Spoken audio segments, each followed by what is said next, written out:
Sa kagustuhan na maibahagi ang talento para sa kapurihan ng Diyos, pinili ni Megan na mas hasain pa ito. Jehovah Jireh, Elohim, you are high priest and heir of all living things. Naging bahagi ng Indiana Bible College Praise Team si Megan. You are high priest and heir of all living things.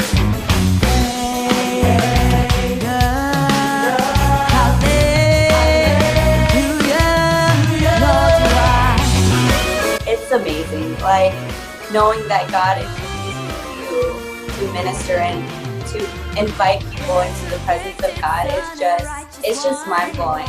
Mighty strong tower, beloved one. It's humbling to know that that God is using me through that ministry in that time, and just being on top of the platform and being able to see everybody just lift up their hands and worship God, knowing that you're taking part and you are being a vessel for God in that moment.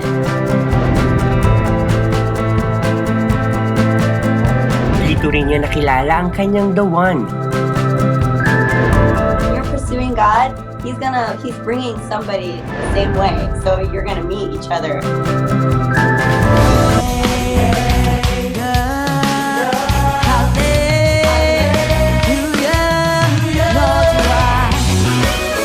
Para sa kanya, malayo ang mararating ng isang Kristiyano kung patuloy niyang pakikinggan ang tinig ng Diyos. Son and righteous one, a mighty strong tower, beloved one. I chose it because I love God and I love doing what I do, and being able to lead people in worship is what God has called me to do, and that's what I'm going to continue to do in my life. Again, Megan, thank you so much and congratulations to you and Chris for having such an adorable baby. Continue, Lord Jesus, to order our steps, O God, each and every day that we walk in this life, God. Panalangin at pakikinig sa tinig ng Diyos ang nagsilbing lakas ni Desiree para malampasan ang pagkamatay ng kanyang unang kasintahan. Pero tila mapaglaro ang tadhana. Sa ikalawang pagkakataon, tinuldukan ng kamatayan ang kasiyahan ni Desiree. Yung time na nalaman ko kung anong nangyari sa kanya, as in namanhid ang buong katawan ko. Ito na naman for the second time. At habang nasa bus ako, talagang nag-pray. I said, Lord, iaalaw mo ba uli second time? Nakita mo ako kung paano ako muntik na sumuko nung unang nangyari sa akin. Ngayon, pangalawang beses, sabi ko, Panginoon, hindi ko alam kung anong mangyayari na sa akin. Pangalawang pagkakataon. Pagdating namin sa ICU, nakita ko siya nang nandoon. Hindi ko mapigilan talaga yung sarili ko na sabi ko, parang nakita ko na naman yung sitwasyon ng una ko. Sabi ko, Panginoon, dalangin ko lang na hawakan mo ako. Nung time na umuwi ako kila Uncle June para lang magpahinga ng konti, umidlip ng konti. Maya-maya, tanggap na ako ng tawag. Yun na, wala na siya.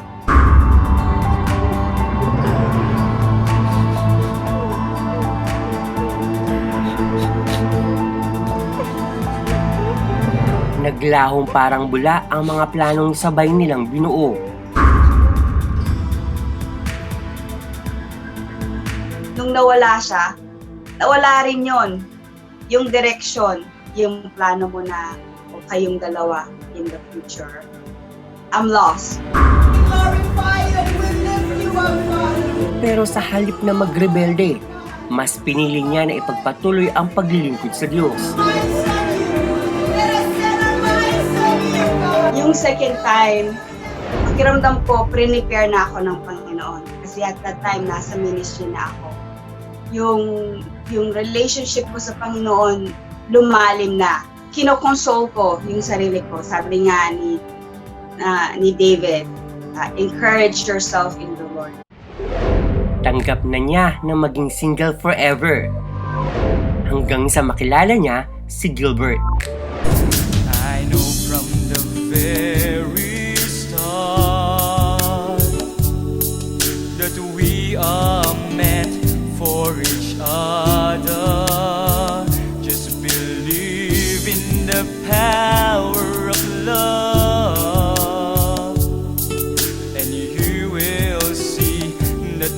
love is real.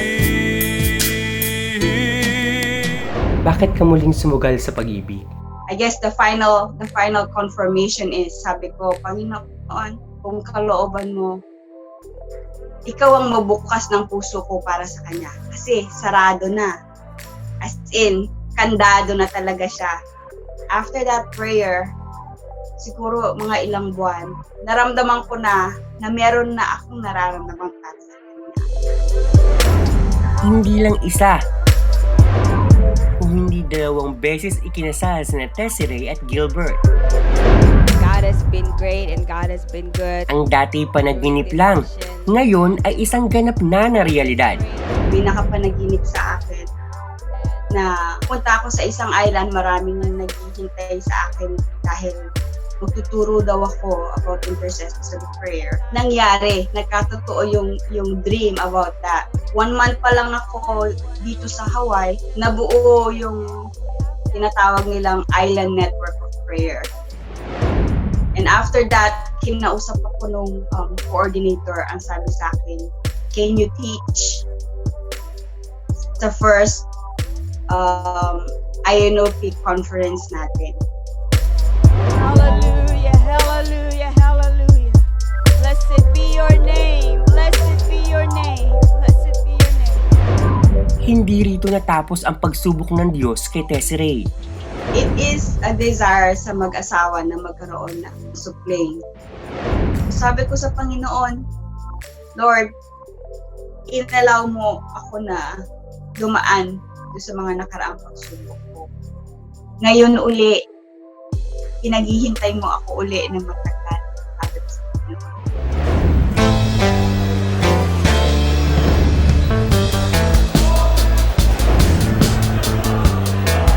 Sa ingay ng mundo, sa dami ng boses na ating naririnig sa ating paligid, makuha pa kaya nating marinig ang tinig ng Diyos? Ayon kay Evangelist Nanette de la Cruz, pananalangin ang paraan para matukoy ang tinig ng Diyos sa gitna ng napakaingay na mundo. Kasi pag walang prayer, hindi mo talaga ma-identify yan. Maraming boses sa mundo. Maraming bumubulong sa'yo. Maraming seducing spirit in this world na kapag hindi mo talaga sinik ang Panginoon, hindi mo malalaman ang boses na pala niya yan. You know, we hear the voice of the Lord through the preaching of the word. Maaari raw paraan ng Diyos ang pandemyang ito para muling ipaalala sa atin kung sino ang dapat pakinggan. Alam mo, no? In-stop niya, ni-reset niya. Parang si Joshua, hinahinto niya yung araw. Tayo naman, hinahinto niya yung mga lahat ng bagay na kumukuha ng attention na dapat ibibigay natin sa kanya. Sabihin nila, walang church dito, di ako makasimba. Building lang ang i-accessible. Pero accessible pa rin ang Panginoon. Hindi mabilang na benepisyo ang maaaring makuha mo kapag pinili mo ang pakinggan ng Diyos. Listening to the voice of God gives us a sense of direction, di ba? Tapos, He guides us. He orders our steps. Sabi nga sa Bible, the steps of a good man is ordered by the Lord. Tapos, yung guidance niya, yung directions niya, minsan redirected ka. Minsan, na-fail mo yung isang bagay, bigyan ka niya ng another way how to do it or another way to redirect your path. Dating National President ng Ladies Auxiliary Department ng United Pentecostal Church Philippines, si Evangelist de la Cruz. Bumuo rin siya ng isang grupo na tinawag niyang Apostolic Crusaders. Almost all over the Philippines na punta na. You reap what you sow. Kumbaga sa magtanim ka ng mabuti, aanin mo mabuti. Walang middle ground kailangan mo mag-decision talaga Ma'am, may consequence po ba kapag we choose to ignore the voice of God? You may not hear Him anymore once na hindi mo siya pinansin. So there will be a sense of separation. Sino ba ang makakasolve ng trial na yan? Ang Diyos lang naman. Sino ba ang makakapagbigay ng advice sa'yo na tama? Ang Diyos lang naman. Maraming salamat, Evangelist Nanette de la Cruz, for sharing to us the Word of God and your story. Ang hiling na supling, ipagkaloob kaya ng Diyos? Sabi ko sa Panginoon, Lord, inalaw mo ako na dumaan sa mga nakaraang pagsubok ko. Ngayon uli, pinaghihintay mo ako uli ng matagal. Sabi ko sa Panginoon. Dito lang sa #Tuesday with Chad. Hi, I'm Pastor Ricky. I choose this day, fear not. The Lord is my light and my salvation. Whom shall I fear? The Lord is the stronghold of my life. Whom shall I be afraid? Psalms 27 verse 1.